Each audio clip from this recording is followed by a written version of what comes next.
What's up, everybody? Ben Johnson here, and today we're going to learn how to create an intro for YouTube just like this one.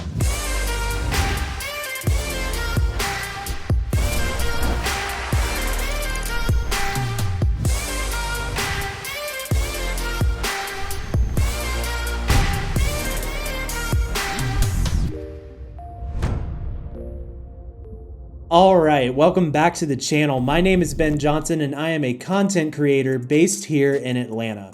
My goal for this channel is to be a resource to creatives through reviews, tutorials, behind the scenes content, and honest podcasts. So if any of that interests you, I'd love to invite you to subscribe and join the creative crew. It really goes a long way towards supporting this channel and it makes sure that you never miss out.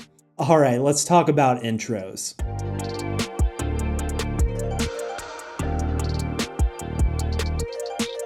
Intros are awesome because they quickly allow new viewers to get a feel for what your channel is all about.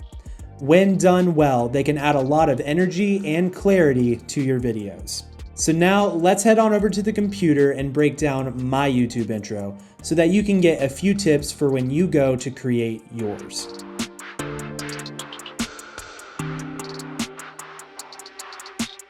All right, we are here at the computer and we're gonna break this thing down into 5 steps. B-roll, music, text effects, sound effects, and structure. All right, so first things first, if you don't know what B-roll is, that's okay because I've actually gone ahead and made a video explaining it in detail. I'll link it right here. Here's a few quick tips for your intro B-roll. Capture shots showcasing who you are and what your channel is about. When possible, use footage of yourself in your intro because people will connect with it more. Use slow motion shots. This will allow you to retime your footage as well as let your viewers take in a moment longer. Use a mix of close, medium, and wide shots. This creates high energy as well as a multi-camera effect. Avoid putting too many wide shots in a row or too many close shots in a row. You want to be intentional with how your edit is woven together. Use landscapes, objects, and textures. These make great backgrounds for text, as well as visually communicating your channel. Color grade your B-roll. This can really make your footage pop.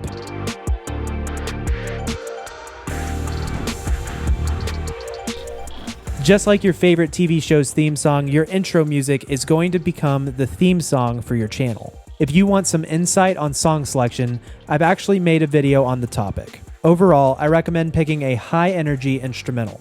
The genre and other stylings are going to be pretty subjective and personal based on your brand and preference. Once you select your song, don't be afraid to restructure it so that it fits the length that you need it to. Channel intros should be approximately anywhere between 5 and 20 seconds.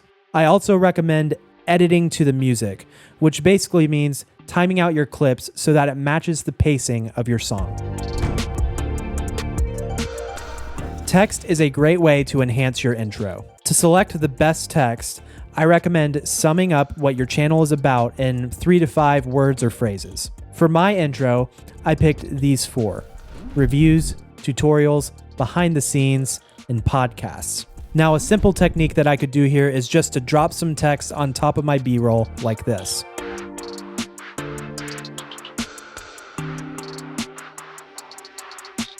However, if you want to get a little more spicy with your edit, I would highly recommend checking out Motion VFX.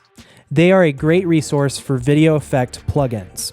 Plugins are pre-made templates that you can customize quickly and easily. They are super handy because they give you a high-quality custom look without spending hours accomplishing it. I use plugins on all of my videos.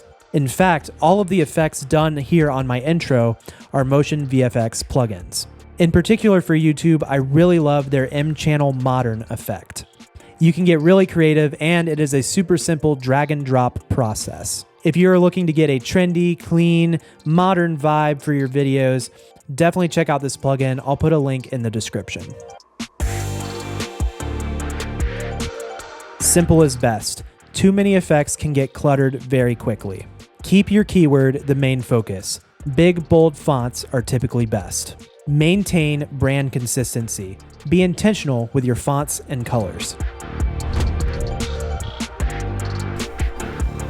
Sound effects can add value to your intro because it can really enhance the way that your text animates. For my intro, I've actually used some sound effects from a company called Lens Distortions. They have a ton of great whooshes, hits, glitches, and ambience.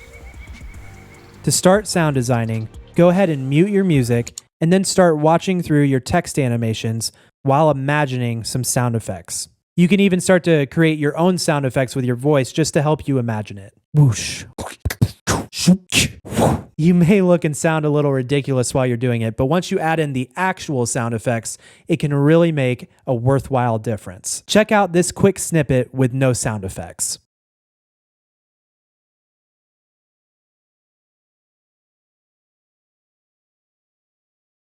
And now again with sound effects.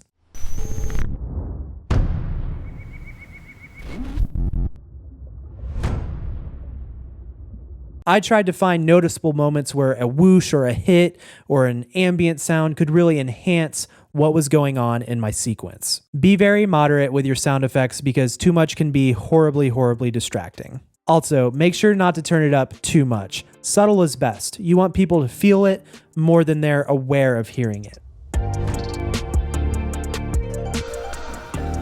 So the last tip here is to think about how your intro is being used in the grand scheme of your video. Typically, you'll want to say something quick at the beginning to let people know what the video is about, then hit them with your intro.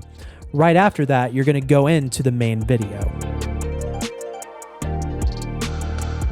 So as you craft your intro, make sure it has a solid in and out to it. I recommend starting your intro with a song that kind of swells or fades in and ending your intro with something that has a good, clear crash or a nice fade out of music.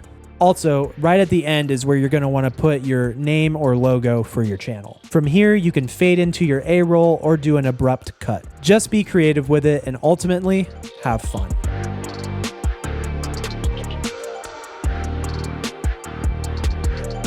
All right, that is going to about wrap up this video. I hope that you've enjoyed this and found some value from it.